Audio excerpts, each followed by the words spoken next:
All right, so today we're gonna do something different because we don't only have fun inside the man cave, we also have fun outside the man cave.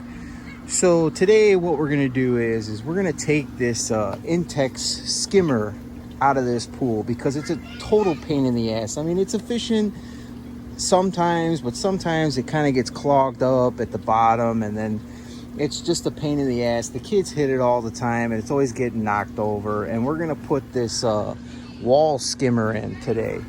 And so without further ado, on this special edition of Chicago Mike's Man Cave Chronicles and Beyond, let's get this thing going.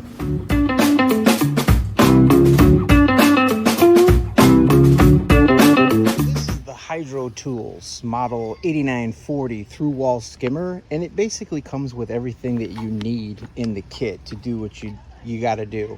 Now, they suggest on the website on Amazon, the seller that sells these things tells you that you shouldn't put them on soft line pools like this. It's meant for a hard shell pool, but there are a lot of people on the website that have put it in successfully. And I've been reading up on the reviews, and a lot of guys say that you should do it with the pool full. That way it keeps the wall tight. So we'll be doing that today. We'll do it with the pool full, so the wall is tight. And so we're probably gonna mount it, I would think, somewhere in this area right here where the inlets are. So once you find your mounting location, then you can go ahead and get onto it. And let's find our mounting location and we'll be right back. So once you find your mounting location, the first thing you're gonna wanna do is you're gonna want to tape up this fitting right here. And it comes with the plumber's tape.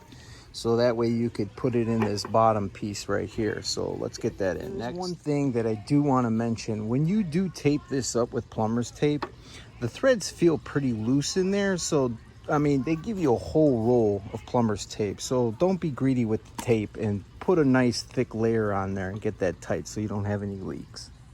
All right, so a lot of people complain on Amazon that they give you these screws here and they are not pointed. And it's kind of hard to pierce the liner, and it's hard to actually get it started into the plastic. And these are supposed to be stainless, and a lot of people complain that they actually rust. And a lot of people advise that you go ahead and buy your own screws from the hardware store. Obviously, I don't have time to do that today because I got to get going to work.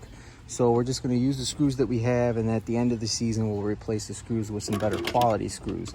So before you start, you're going to want to put the door in. And then once you put the door in, then you're gonna wanna put one of the gaskets on.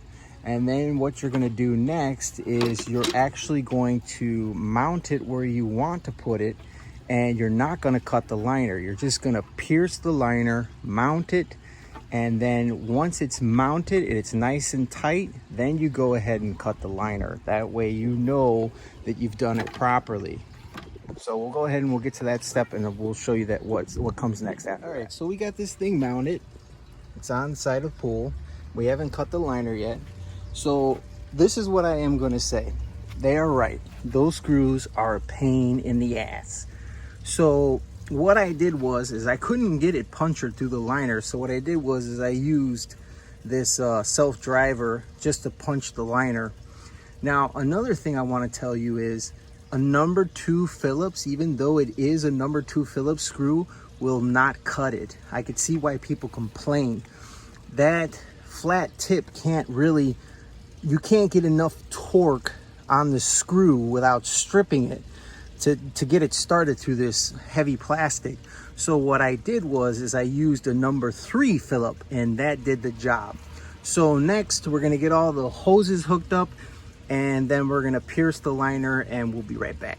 All right, so the old skimmer drain port right there, what we're gonna do is we're gonna put this cap on there so it won't suck any more water. And on this one, we're gonna leave the Intex cap. And on the Intex cap, it has just a tiny little hole right here in this plastic port. Because if this thing ever gets plugged up or the water drops too low, we still want it to be able to suck water, and we don't want to starve the pump. So we're gonna get this on here next and hook up our lines.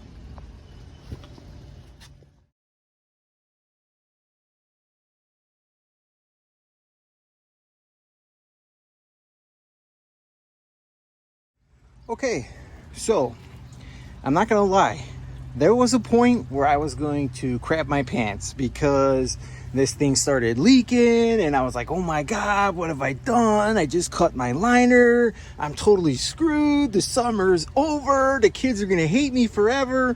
But let me tell you, you gotta make sure that you tighten these screws up just right, because if you don't, it's gonna leak. But here's the problem. Don't over tighten, because if you do, you will start to hear cracking. If you're hearing cracking, you are in trouble. Now, as you can see, the way I cut my liner, I kind of left a little bit of liner on the edges because I was a little nervous about it. And I'm like, yeah, what happens if the liner shrinks from the sun or something like that? So I kind of wanted to give a little bit of space there for shrinkage if that does occur in the summertime. Now, should it shrink? I don't know, but I just, better safe than sorry. So I just left that little edge around the whole thing. So we checked it for leaks. We got it all hooked up. We left the original cap that was in there with the original Intex skimmer over there, just in case if this thing ever gets clogged up or something happens, we won't dry run our pump. So we got no leaks. We put the adapter in and we just hook up our regular Intex hose that came with the pool. And then we have the basket in, and as you can see, the door functions properly. And we have the cap here, and we're gonna start this thing up and let's see if it works. All right, we got flow, and there's a little dead bug right there. Get in there, bam, and it works. All right, so to sum it all up, would I suggest a skimmer like this type that's not meant for a soft side pool? Definitely yes. It's a lot better. And look at all those bugs just go in there. That is awesome. The Intex skimmers, they're very efficient, but they're a pain in the ass, like I said earlier. The kids always knock into them. They're always getting clogged up. There's always pump issue problems with them, and they break. This is like the second one I had, and I just got tired of it, and I did my research on Amazon. So I will put a link in the description to this actual product itself. And I gotta throw this out here because my kids are telling me all the time, Dad, how come you never plug for subscribers and this and that? You know, because I don't feel that I should have to beg people to subscribe to me, because I make these videos not to get money or subscribers or anything like that. I make these videos because I'm trying to give back to YouTube. I mean, I watch a lot of videos and I get a lot of information from YouTube, and I take a lot and I just want to give a lot back. So if you want to subscribe, that's up to you. I'm not begging you to subscribe to me. I guess I could say at least like the video. I mean, if you found it very informative and it helped you out. And I hope you guys enjoyed, and I'm gonna try to make a little bit more of these outdoor videos. And my wife's like, you should call the channel Chicago Mike's Man Cave Chronicles and Beyond.